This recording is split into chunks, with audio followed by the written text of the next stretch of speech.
Well, I wrote a book about poverty around the 7 principles. And I hired an agent here locally, and we sent it out to publishers, and everybody rejected it.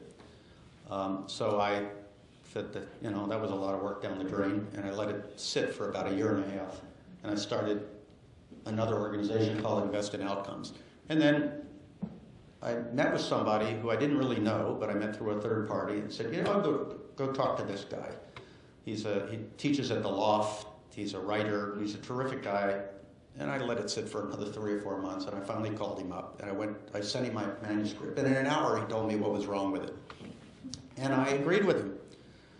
And he also told me that you don't publish a book by writing a book and sending it to publishers. They don't want to read your book. They want to read a book proposal. And a book proposal is a business plan. So why is this book important? What are your credentials? Who is the reader? What's the competition? How are you going to market?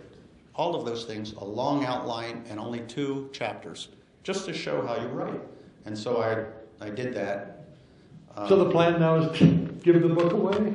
Yeah, that way we get the volume up. But the margins aren't so good, right? Not a great marketing plan. No, not so good. So ultimately what happened is the 3 publishers came back, editors, and said, we like your book a lot, but poverty doesn't sell.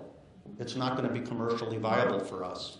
If you want to write a book about poverty, self-publish. And so I'm not interested in that. And the final one that I went with, Josie Bass, which is part of Wiley and Sons, said, we like your book.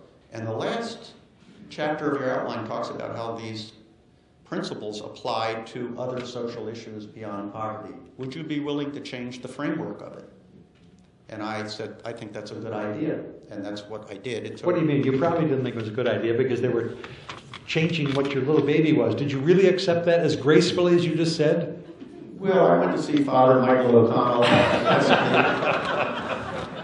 He said, don't touch one word. And no, I thought about it for about 24 hours, and after I picked myself up off the floor, and I said, this is a smart thing to do. And I think it was a very smart thing to do, and I think it made the book a better book as well. Let me ask you this question. The irony is the publisher that turned down the first book is the one that took this book.